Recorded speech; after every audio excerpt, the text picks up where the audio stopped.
भारत दुनिया का सबसे पुराना लोकतंत्र है। इस लोकतंत्र की नींव है भारत की चुनावी प्रक्रिया। भारतीयों को इस प्रक्रिया में पूरा विश्वास है।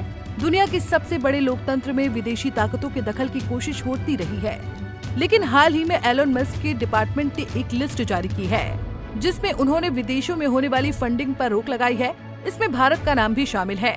इस फंडिंग के तहत भारत में वोटिंग प्रतिशत बढ़ाने के लिए करीब 21 मिलियन अमेरिकी डॉलर भेजे जाते थे। अब इस मुद्दे पर बवाल हो गया है। आइए समझते हैं क्या है पूरा मामला। दरअसल अमेरिका में नवनिर्वाचित ट्रंप ने अपनी सरकार में एक नया मंत्रालय बनाया है। इस मंत्रालय का काम देश के अतिरिक्त खर्चों को कम करना है और अमेरिका में सरकारी नौकरियों में कटौती करना है। अमेरिका में इस डिपार्टमेंट की जरूरत के पीछे का कारण बताया गया है अमेरिकी करदाता के पैसों की बर्बादी को रोकना।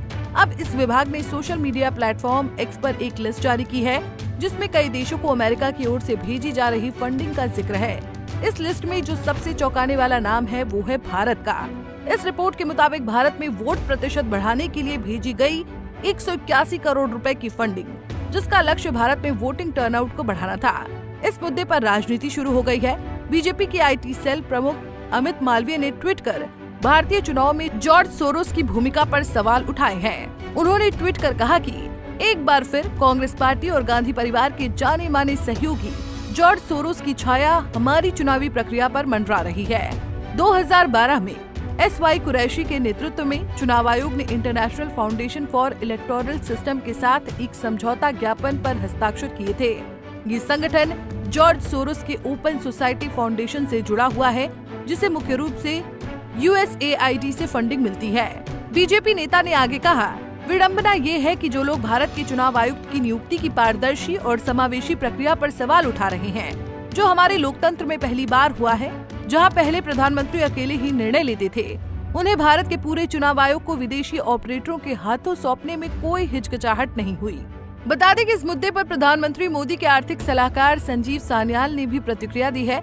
संजीव सान्याल ने कहा कि मैं ये जानना चाहता हूँ कि भारत में मतदान प्रतिशत सुधारने के लिए खर्च किए गए 21 मिलियन अमेरिकी डॉलर और बांग्लादेश में राजनीतिक परिदृश्य को मजबूत करने के लिए खर्च किए गए 29 मिलियन अमेरिकी डॉलर किसने प्राप्त किए। नेपाल में राजकोषीय संघवाद को सुधारने के लिए खर्च किए गए 29 मिलियन अमेरिकी डॉलर का तो जिक्र ही नहीं।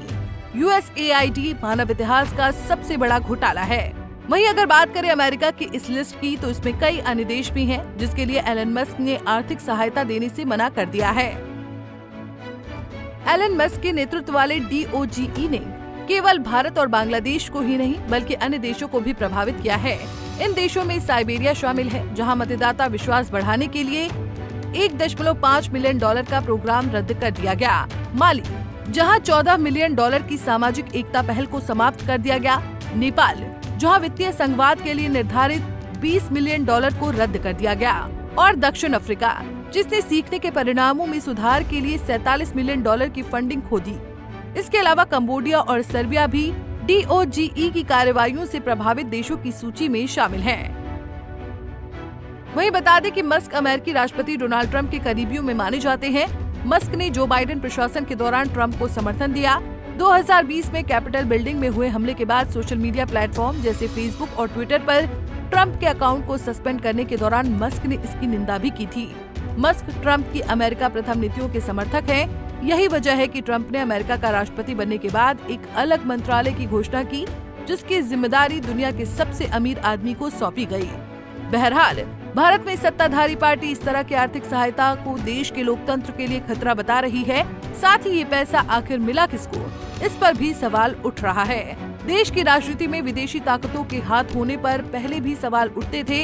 इस तरह के मुद्दे देश में अक्सर सुर्खियों में रहते हैं, लेकिन इस मामले में ये समझना भी जरूरी होगा कि इस मामले ने देश की राजनीति पर कितना असर डाला है। देश और दुनिया की बड़ी खबरों के लिए देखते रहिए पंजाब केसरी TV। हमसे जुड़े रहने के लिए हमारे YouTube चैनल को सब्सक्राइब करें और नई वीडियो की नोटिफिकेशन के लिए बेल आइकॉन को दबाएं।